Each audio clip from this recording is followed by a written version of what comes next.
Galera, bom dia. Vamos lá, vamos começar mais uma aula, tá? Pessoal do liceu, primeiro ano. A página é a página 70, tá? A gente vai ter como base o livro didático de vocês, tá? E esse slide que eu também vou estar enviando ele para vocês através do nosso Google Class, tá? Então, vamos dar início a esse novo conteúdo, tá? Hebreus, Fenícios e Persas. Aí a gente vai começar hoje pela civilização hebraica, tá? Primeiro povo monoteísta da história. É interessante que, de imediato, essa informação já seja bem destacada para vocês, né? Eles são o povo edificador do monoteísmo.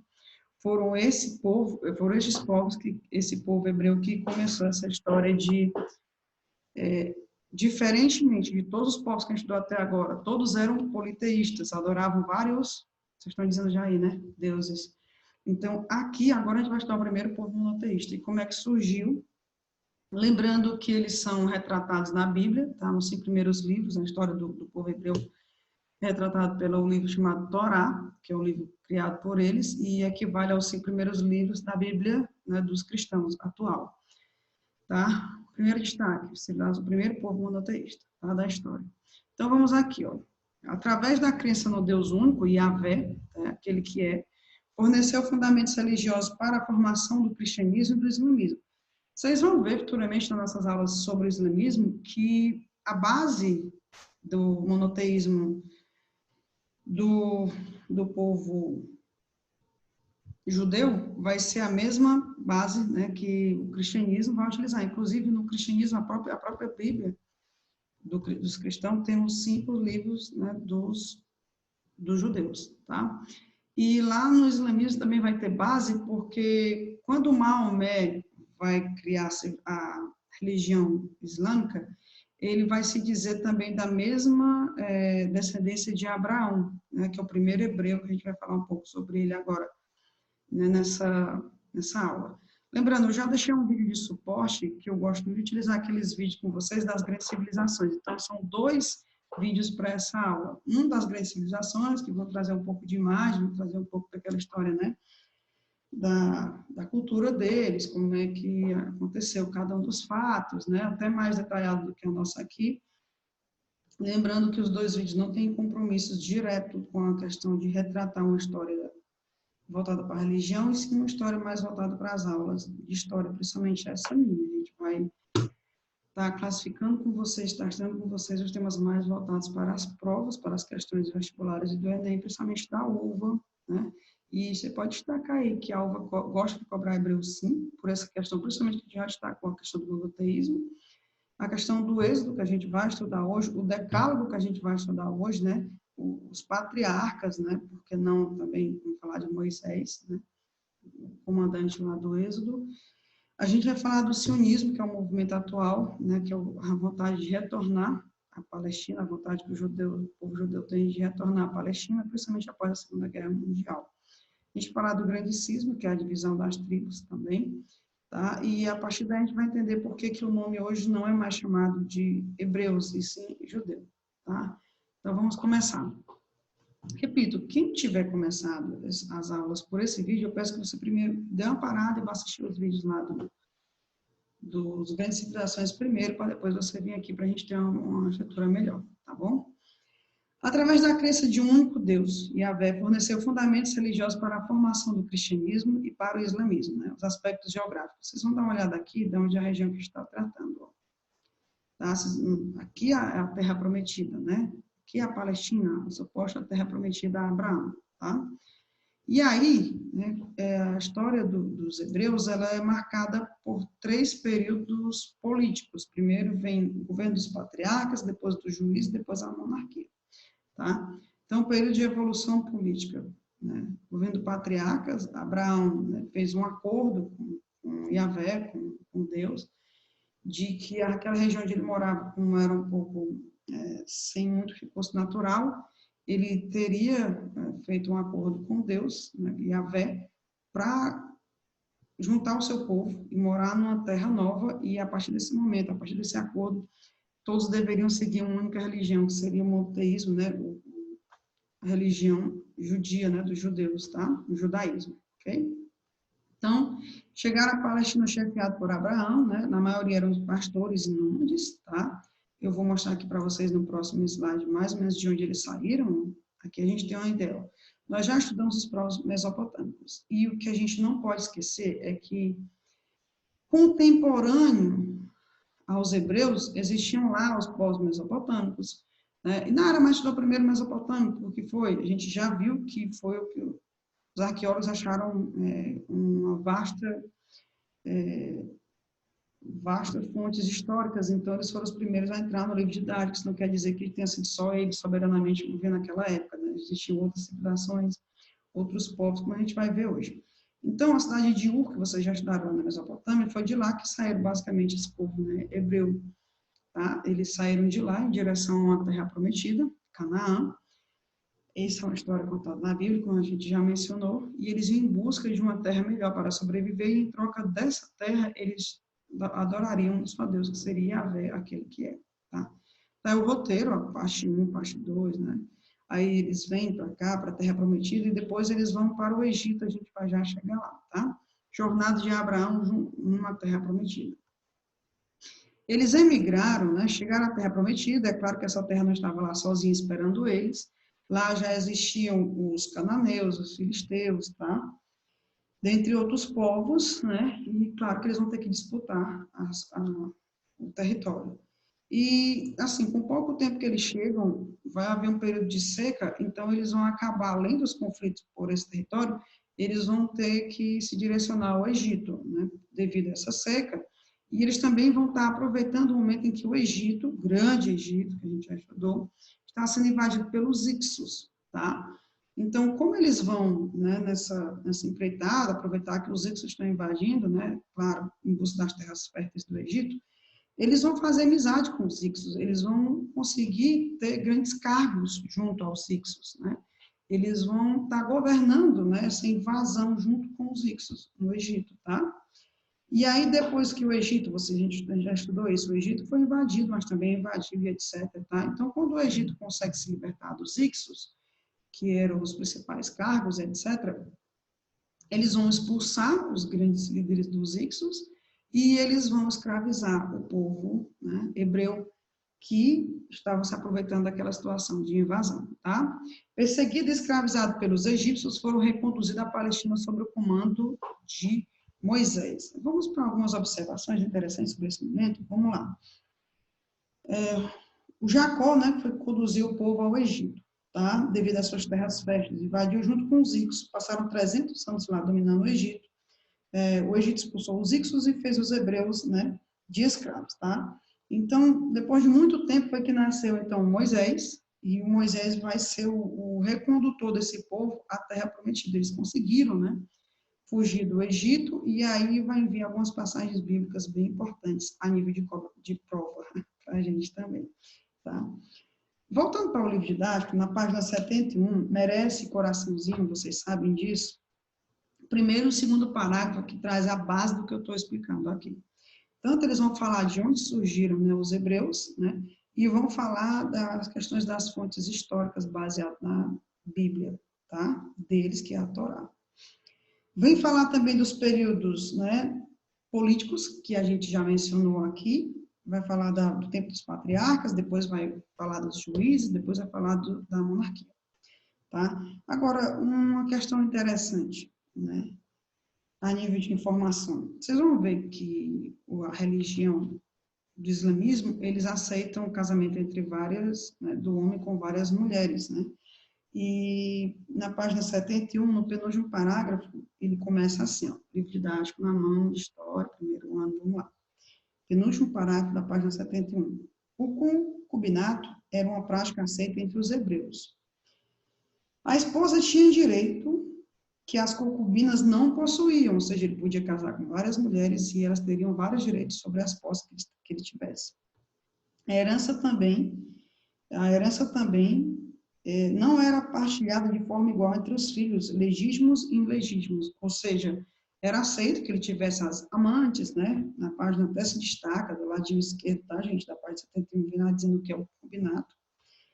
Tá? E você percebe que ela era aceita sim, mas as mulheres que ele casava, que ele se dizia mesmo de ser casado com aquela mulher, essas mulheres elas teriam mais direito do que as concubinas, tá?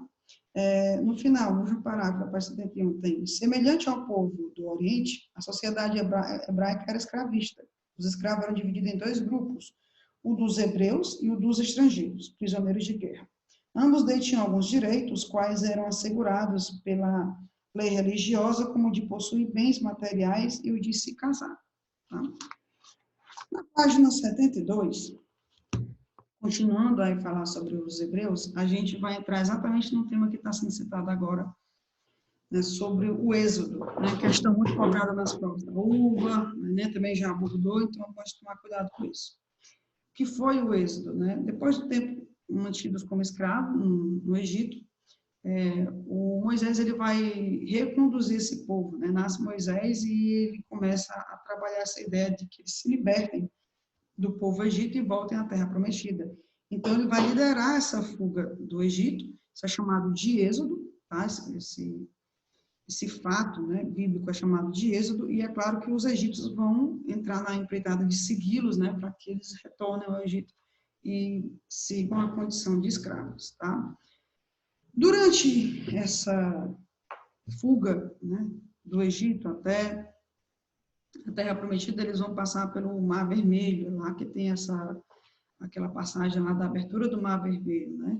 Moisés vai, sobre a ajuda, né, de Yahvé, ele vai com seu cajado, né, abrir o Mar Mediterrâneo, o Mar Vermelho, para que os hebreus passem pelo mar e quando eles terminarem a passagem, esse mar vai se fechar e os egípcios que estão seguindo vão, claro, se afogar, tá? Durante o êxodo, esse fato, tá? A abertura do Mar Vermelho é uma passagem que deve haver, talvez, até na casa de vocês aí, tá? Para as famílias mais religiosas, né? Página 72, o êxodo, tá? Mostrando esse período, destacando esse período, no segundo parágrafo, né? Ainda, segundo a Bíblia, liderados por Moisés, os hebreus deixaram o Egito, iniciaram o retorno à Palestina, em um episódio que é conhecido como o Êxodo.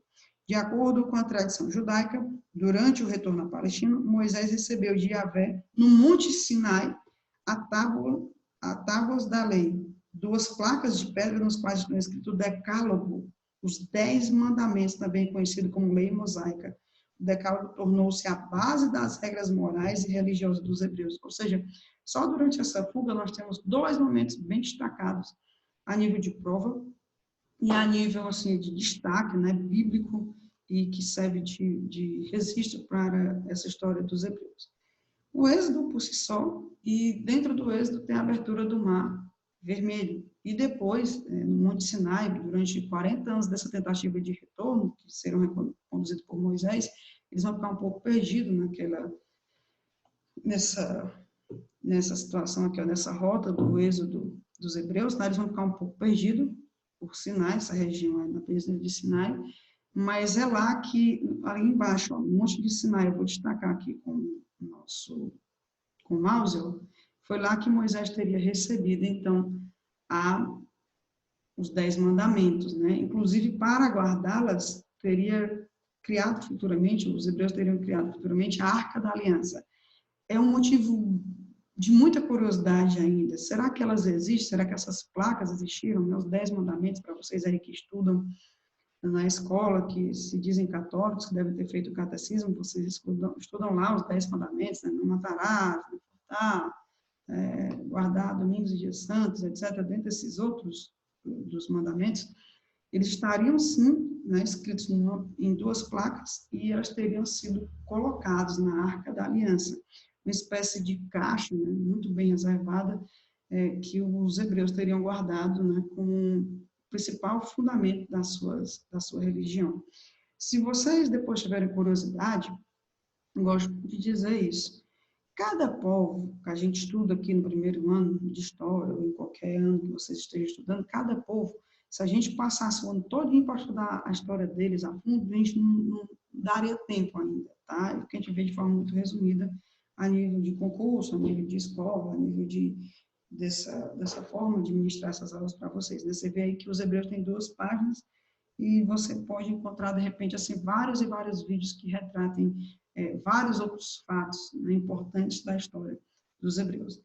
Então, diante disso, você pode, depois dessa aula, procurar um vídeo que vai tratar, eu acho que a reportagem é do Domingo Espetacular, que aborda onde estaria a Arca das Alianças. Eu acho que a reportagem tem 46 minutos, eu tive que assistir, né? Me deu curiosidade, pode ser a mesma de vocês, sobre a existência dessas pedras e essa caixa, né? Essa Arca da Aliança. Será que ela existiu? Será que os 10 mandamentos realmente ainda existem, estão guardados em algum lugar? É uma curiosidade bem interessante, quero que vocês despertar um pouco dessa curiosidade de vocês e pesquisar um pouco mais sobre o povo hebreu, tá? Depois dessas aulas. Retornando, aí, supostamente, estariam perdidos, né, ao sair do Egito, passaram 40 anos perdidos, mas, enfim, eles conseguem retornar. Mas, durante esse período, a gente não pode deixar de destacar que existiram esses 2 fatos, né, a questão da abertura do Mar Vermelho e também da questão do decálogo, do recebimento dos 10 mandamentos, tá? Aí, uma das imagens que retrata como foi esse período de cativeiro do Egito, no Egito, os hebreus, né, no Egito, trabalharam em muitas obras públicas, tá? Lembrando que eles aproveitaram da invasão dos... Meu Deus. Se aproveitaram da invasão dos Ixos para entrar no Egito. E não vai ser o único cativeiro vivido por eles, não. Futuramente a gente vai falar de outro período de cativeiro, tá? Que os egípcios, que os hebreus viveram, tá? No Monte Sinai, Moisés recebe de Yahvé, Jeová, as tábuas contendo os 10 mandamentos, tá? Tá aí o suposto no recebimento no Monte Sinai. Moisés teria subido e recebido das mãos de Yahvé, daquele que é os 10 mandamentos, tá? Ao retornar à Palestina, tá? Reconduzidos, tá? Nessa primeiro momento por Moisés, tá? Eles retornam, né? E quando chegam de volta, aquele povo está lá, mais uma vez, tá? Mais uma vez está lá os cananeus, os filisteus, né? Os amoritas, inclusive, vocês viram no vídeo, né? No videozinho de base que a gente passou para vocês. Então, vai começar um novo conflito por território, tá? O território não estava lá esperando, venham para cá que está tudo livre, vocês podem vir morar aqui, está tudo ok. Então, eles se dividiram em 12 tribos, tá? Após a morte de Moisés. Quem concluiu essa trajetória até chegar lá, livro didático, página 72 ainda, no segundo destaque aí, das 12 tribos ao reino unificado, foi Josué. Tá? Foi Josué quem assumiu a liderança do povo hebreu, tá? Então, quando chegam lá, eles vão se dividir em tribos, né? E vão ser liderados por juízes, tá? Cada tribo vai escolher ali o seu juiz, né? Seria essa pessoa que lideraria, tá? Mas seria um grande guerreiro, um chefe militar, tá? Que estaria auxiliando esses povos nos combates contra aqueles, tá? Claro que eles vão entrar em conflito, mais uma vez, com esse povo que já residia lá, tá? O governo dos juízes, chegando à Palestina, iniciaram um processo de lutas contra os cananeus, filisteus, amoritas, entre outros povos que habitavam na região. São períodos que os chefes militares e religiosos são escolhidos pelas tribos. E aí a gente destaca Sansão, vocês já devem ter ouvido também a história do Sansão, né? Que a força dele viria do cabelo, e aí a própria esposa, né, a Dalila, vai cortar o cabelo para que ele perca esse poder dele e tal. Tem essa lenda, né? Essa lenda que ela teria sido recebida uma proposta, né, dos outros povos que habitavam na região, enfim. E Sansão perderia o seu poder, vocês podem até pesquisar isso depois, também uma curiosidade sobre esse povo, tá? Samuel, né? E dentre outros chefes militares e religiosos, tá? Eles continuaram esse conflito de território, né? Dividiram-se em 12, e cada tribo elegia lá o seu juiz para que comandasse essas batalhas contra os povos que habitavam naquela região. Tá? Que mais? Ameaça, página 72, terceiro parágrafo do subitem das 12 tribos ao reino unificado. A ameaça representada pelos filisteus e por outros povos que habitavam a região pressionou as tribos de Israel a construir um reino unificado. Assim, por volta do ano 1000, implantaram a monarquia, tendo Saul, um líder guerreiro, como seu primeiro rei. Davi, seu sucessor, organizou o Estado, conquistou Jerusalém e escolheu esse local para ser a capital política e religiosa do reino. Ele também estabeleceu relações comerciais com regiões distantes e manteve relações pacíficas com o Egito. É interessante a gente destacar aqui porque que Jerusalém é tão importante para os judeus. Lembrando que até hoje esse conflito na região da Jerusalém não acabou. Vocês viram que ano passado, não vou lembrar se foi ano passado, mas o presidente dos Estados Unidos, ele reconheceu que a capital do Estado de Israel, que a gente vai entender que é onde esse povo luta ainda, né, por esse território, para conviver lá, ele reconheceu que a capital era Jerusalém, lembrando que quando criaram, a gente vai falar disso até o final do vídeo, em 1948, quando criaram o Estado de Israel, a ONU disse que Jerusalém ela deveria ser um local que não fosse a capital de nenhum dos dois estados que existem ali na Palestina, né? Que a Palestina ela foi dividida, né, entre o Estado de Israel e os árabes que já residiam lá, né? Depois desse muito tempo, né, depois da Segunda Guerra Mundial, os palestinos os judeus tentaram retornar essa terra prometida, mas lá mais uma vez, como a gente já falou aqui 2 vezes, tem gente habitando, então já era agora os árabes, né, que moravam na região da Palestina, e eles têm a sua religião, que é o islamismo. Então, até hoje, essa região, ela vive esse conflito. Até hoje, não se acabou. Você acreditando ou não em Jesus Cristo, né, esse local, essa região onde Cristo foi crucificado, onde, né, existe o Santo Sepulcro, ela, mesmo você acreditando ou não, até hoje ela não deu mais um período de paz, né? Devido a essa situação toda que aconteceu, você acreditando ou não, você pode consultar agora, parar essa aula e consultar. Pesquise lá, será que existe paz na região da Palestina? Você vai ver que é um caso que não se chegou à paz, se tenta por várias vezes, mas ainda está lá rodeado de questões políticas, religiosas e territorial, né? Geopolítica, como chamam aí, tá? Então, vamos lá. Então, os próprios chefes, né, os próprios juízes, eles decidiram que a melhor forma de dominar aquela região seria entregar o poder das 12 tribos a um só rei, porque aí seria a melhor forma de se unir para enfrentar os adversários que ainda estavam por lá, tá? Um dos conflitos mais marcantes aí, né, da época já do governo dos reis, né, nesse conflito por território ainda, é esse conflito bíblico, né, muito comentado sobre Davi, que venceu Golias, né? Ele venceu os filisteus definitivamente, o duelo entre Davi, dos hebreus, e Golias dos filisteus. Ele vai se colocar, né, como uma das pessoas disponível para enfrentar Golias. Ninguém tinha coragem, porque Golias era um grande adversário dos filisteus, e nessa guerra estava aposta pelo domínio da região. Então, bastava que um perdesse o conflito para que o seu povo deixasse a região. Então, Davi, né, o rei Davi, venceu esse conflito, e aí, a partir desse momento, ficaram definitivamente com uma boa parte desse território da Terra Prometida. Tá?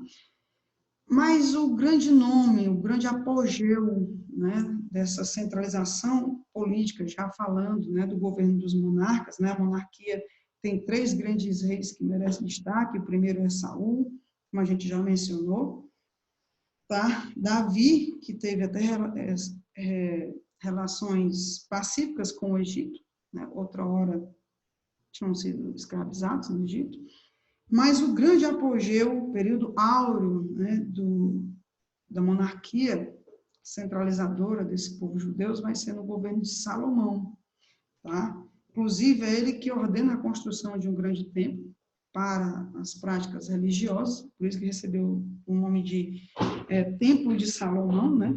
Ele desenvolveu o comércio, trouxe ouro do norte da África, tá? Para retratar esse período de apogeu, né? Como alguns historiadores comentam, para retratar esse poderio todo que Salomão tinha, ele era casado com 700 esposas e ele tinha 300 concubinas, tá? Isso retratava o poder de Salomão, né? Naquela região, tá? Então, foi construído o primeiro templo de Jerusalém, né? Ficou conhecido como Templo de Salomão. O que mais a gente pode destacar aqui nesse período? Adiante. Página 73 do livro didático de vocês, tá? Na página 72, por favor, observem esse mapa, que a gente vai estar destacando aí com vocês, ó, as 12 tribos, tá? Vai estar de rosa, a gente vai tentar mostrar para vocês aqui mais ou menos o que eu estou falando. Esse mapinha aqui, ó, você faz uma leitura dele, tá? Página 72, você faz uma leitura do mapa, que vai destacar as tribos hebraicas, o limite do reino hebreu sob o governo de Davi e a possível expansão de Salomão, até onde chegou o governo de Salomão. E aí os outros povos, ó, tá? Que estão de amarelo, ok? Retornando para a página 73, nós vamos destacar com vocês agora esse grande cisma. O que foi o grande cisma, né? Vamos lá. Salomão, as tribos, grande cisma, a diáspora, vamos lá. Para sustentar, primeiro parágrafo da página 73, coraçãozinho nele no segundo, tá? Para sustentar a política de grandes construções de luxo da corte, Salomão instituiu impostos opressivos e criou um corpo de funcionários encarregado da fiscalização e da cobrança dos tributos. Além disso, os camponeses recrutados à força para trabalhar nas obras públicas. Tais medidas geraram descontentamentos e revoltas sociais. Tá? O que unia aquele povo, então? Era a religião, era o monoteísmo, né? Inclusive, é bom destacar que Moisés, quando reconduziu o Êxodo, ele fez com que o povo egito, ele mais uma vez fizesse o juramento, né, de seguir um só Deus. Lembrando que, como eles viveram muito tempo no Egito, e o Egito é politeísta, ele tinha medo do povo estar fugindo, mas que não tivesse mais adoração a um só Deus, Yahvé, aquele que é. Então, ele vai instituir o monoteísmo ético e religioso mais uma vez. Ele vai fazer com que os povos prometam, né, que vão seguir a um só Deus. Então, é isso que vai levá-los, né, vai reconduzi-los a essa fuga, a crença de um só Deus e a liberdade de poder acreditar em um só Deus, tendo em vista que os egípcios eram politeístas, tá? Então, vamos lá. Após a morte de Salomão, em 935, instalou-se uma crise política que levou à divisão das tribos. As 10 tribos ao norte se reuniram e formaram o reino de Israel, tá? Com a capital em Samaria. E as tribos do sul formaram o reino de Judá. Pronto, se até hoje você não tinha entendido por que é que os hebreus vão ser chamados de judeu, você vai entender agora por quê. O reino de Judá, né, depois dessa divisão, o grande cisma, a grande divisão entre os hebreus, que o reino de Judá teria como capital Jerusalém. Esse episódio foi conhecido como grande cisma e merece coraçãozinho, um destaquezinho, porque isso é cobrado nas nossas provas, tá? Não só nas nossas, mas nas provas externas da escola, do governo. Os habitantes de Israel passaram a ser chamados de israelitas, ou samaritanos, como você já escutou na Bíblia, né? A história do samaritano, que encontrou uma pessoa que foi, né, que tinha sido assaltado, então ele vai lá e ajuda o cara, é o bom samaritano, ele leva o cara para uma hospedagem, paga para ele se curar, etc. Tá? E os de Judá tornaram-se conhecidos como judeu. Terceiro parágrafo. Crises frequentes enfraqueceram os dois reinos. Ficaram sujeitos à invasão dos assírios, dos egípcios e dos babilônicos. Em 721 a.C., lembra que a contagem é decresceva, tá? Os assírios conquistaram o reino de Israel, que foi assimilado culturalmente por outros povos e perdeu sua identidade hebraica. Ou seja, o reino de Israel, eles perderam sua identidade, eles não conseguiram continuar lutando, eles absorveram a cultura dos outros, dos invasores, tá? No entanto, em 1586, Nabucodonosor, o rei do segundo império babilônico, conquistou o reino de Judá. O templo de Jerusalém foi destruído. O templo de Jerusalém, o templo de Salomão, o grande templo de Salomão foi destruído. Esse episódio foi conhecido como o templo de Jerusalém foi destruído e a maioria dos hebreus foi levada para a Babilônia. Esse episódio é conhecido como cativeiro da Babilônia, é o segundo cativeiro já que o povo hebreu vai viver, tá? Agora já denominados judeus. E durou até 539, quando os persas invadiram, né, conquistaram os babilônios e permitiram que os judeus retornassem à Palestina. Mais uma vez, eles retornam à Terra Prometida. Esse evento, embora não esteja destacado no livro de Dácio, eu quero que você anote aí como primeira diáspora, é a primeira dispersão do povo hebreu pelo mundo, né, porque os babilônicos vão lá, trazem ele para ser, mais uma vez, escravizados, né, na Babilônia. Então, eles vão viver um período de escravos mais uma vez, até que Ciro, o grande, o unificador, o rei dos persas, vai lá, invade a Babilônia e liberta eles e deixa que eles retornem. É claro que eles vão ficar dependendo dos persas politicamente, mas eles retornam e eles vão reconstruir o Templo de Salomão. Tá aí, ó.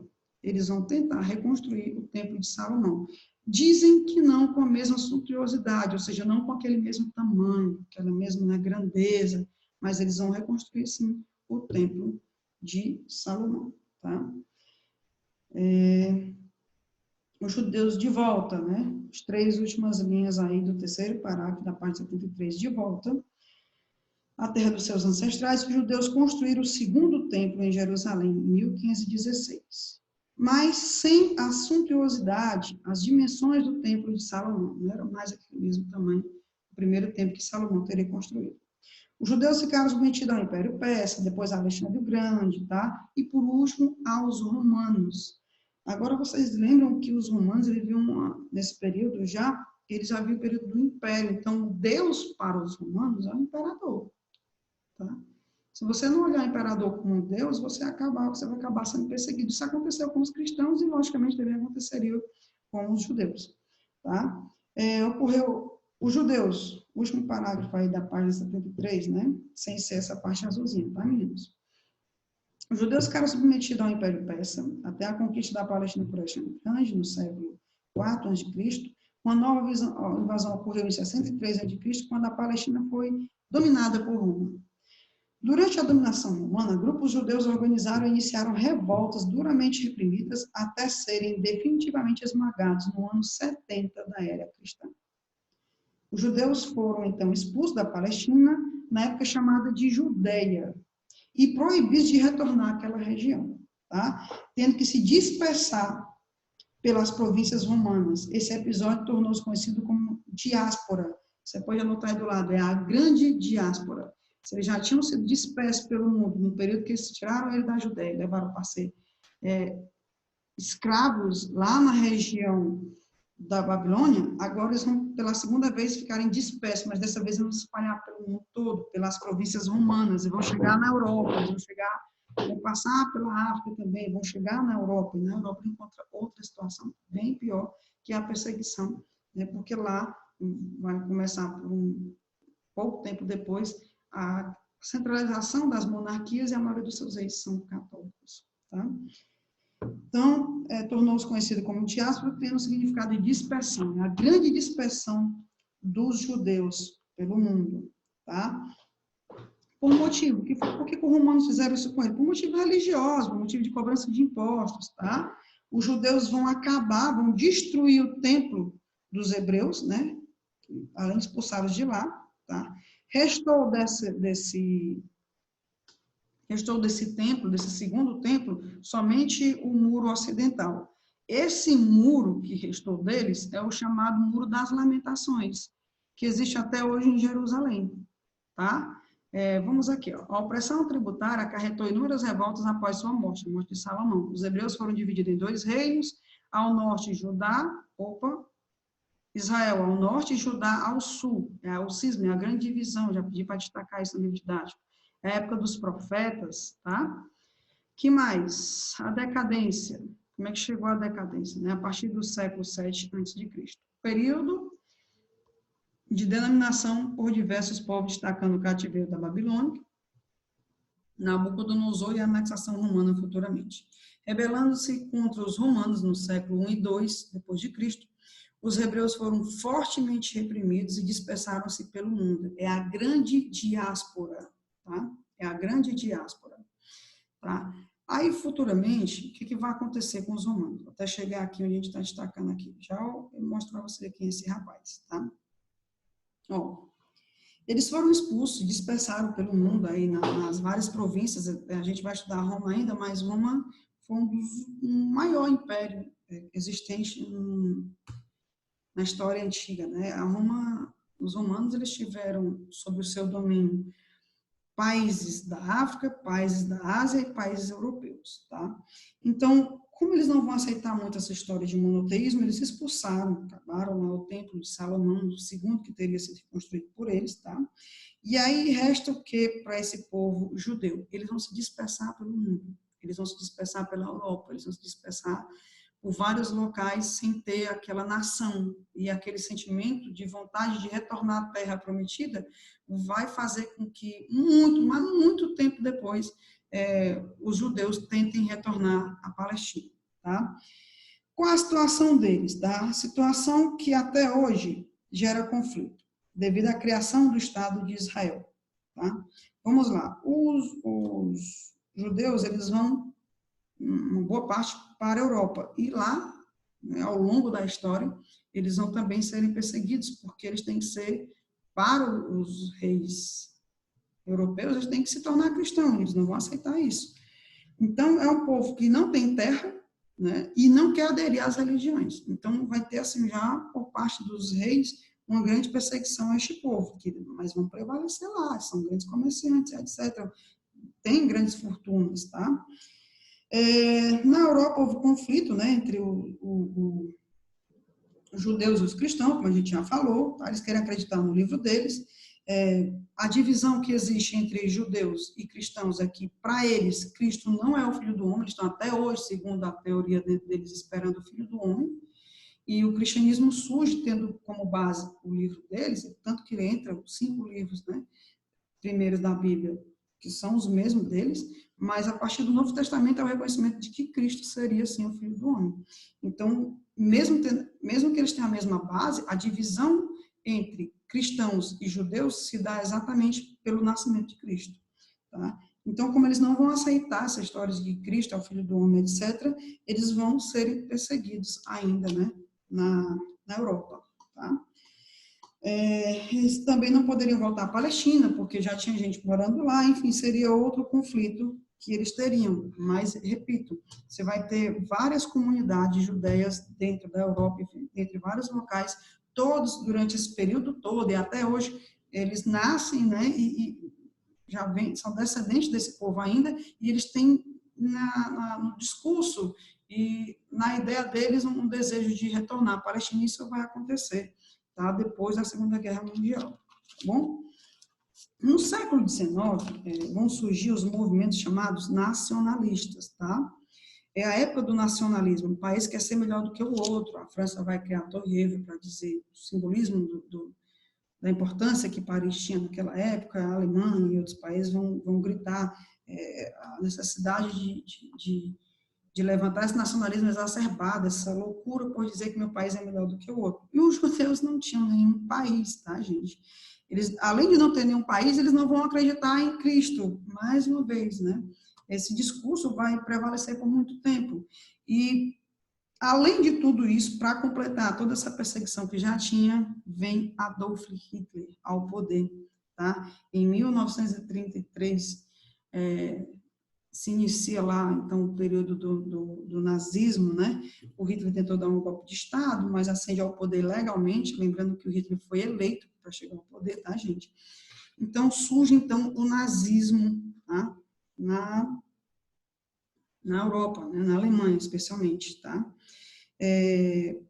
Então, o que vai acontecer? O Adolf Hitler vai culpar, né, os judeus, a presença dos judeus vai culpar o que vai acontecer na Alemanha, né, esse caos que a Alemanha vive após as 2 guerras, vai culpar os judeus por toda essa situação. Então, a presença dos judeus passa a ser o motivo da Alemanha estar vivendo naquele período. No discurso do Hitler era isso. É tanto que aí vai surgir o campo de concentração, o Holocausto. Lembrando que o Hitler vai conseguir trazer judeus de vários locais, não só da Alemanha, para os campos de concentração. Tá? O Mussolini também mandou uma boa parte dos judeus para lá. tá? Para os campos de concentração que o Hitler criou.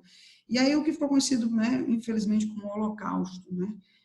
A maior perseguição aí das ditaduras, né, da Europa aos judeus. Então, após a Segunda Guerra Mundial, né, depois de tudo que aconteceu com os judeus, a ONU, que foi criada após a Segunda Guerra Mundial para buscar a paz, né, diálogo, a diplomacia entre os países, ela resolve criar em 1948, ela resolve criar o Estado de Israel. Lembrando que tinha um brasileiro que compôs essa comissão que criou o Estado de Israel, tá? O Oswaldo Aranha.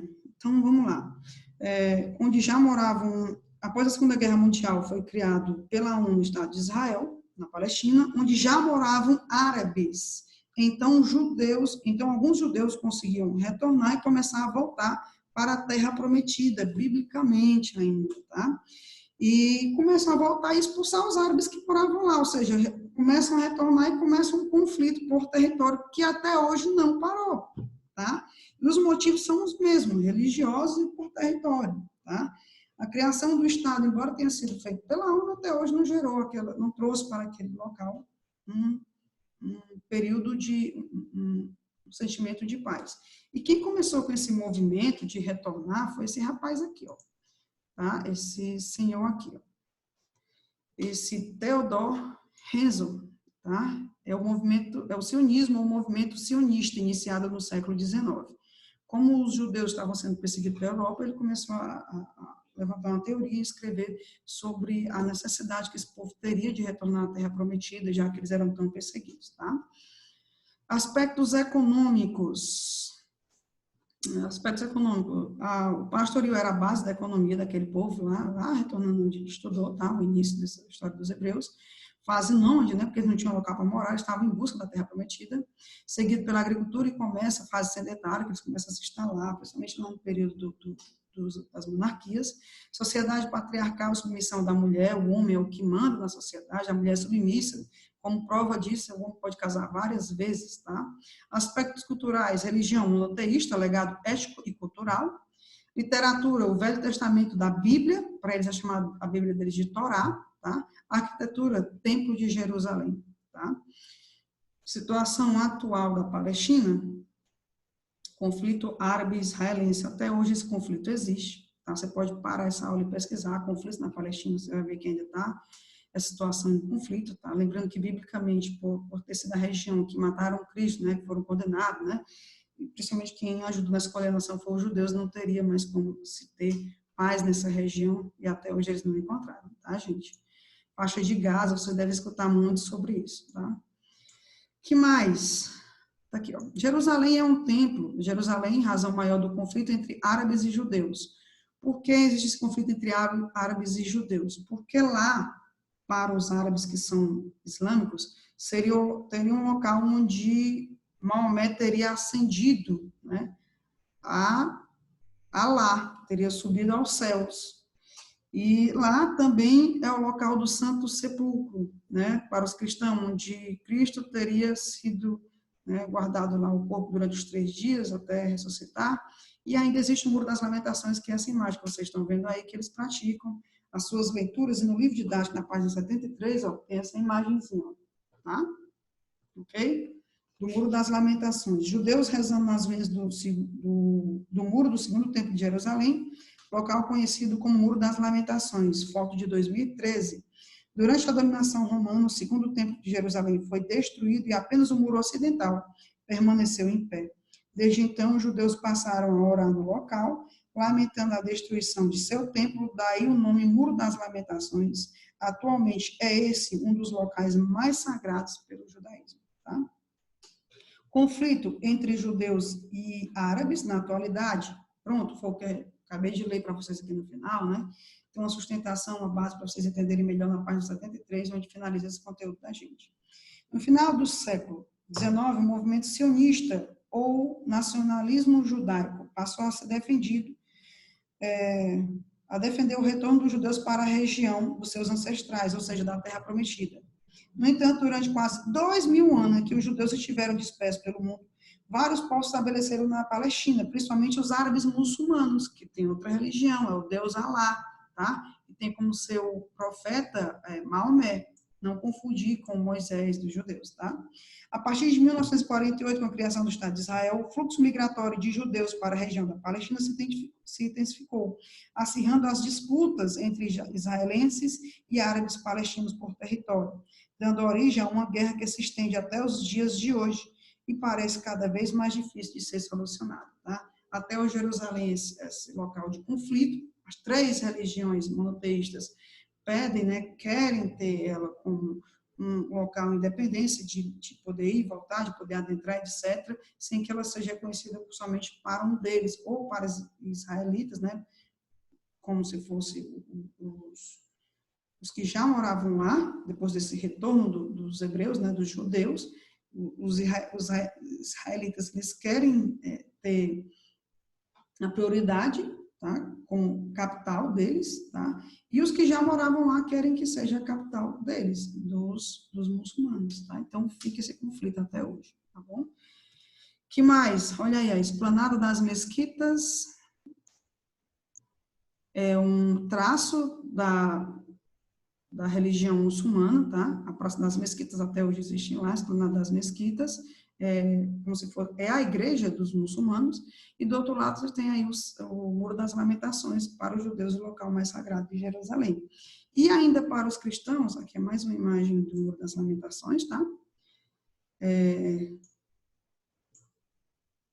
Até hoje, esse conflito, quando você tem um presidente, né, que busque a paz, na principal economia do mundo atualmente ainda, como os Estados Unidos, quando se chega ao poder algum presidente que busca a paz, eles tentam fechar um acordo entre eles, entre os árabes, né, palestinos, que são os muçulmanos em sua maioria, e entre os israelitas, eles tentam fechar esse acordo. Mas quando a gente tem presidente como esse atual norte-americano, a gente só consegue aumentar esse período de tensão, né, tanto que ele reconheceu Jerusalém como a capital do Estado de Israel. Eles vão apoiar, desde o início, a criação do Estado de Israel, e vão ceder armas para esses conflitos, inclusive, tá?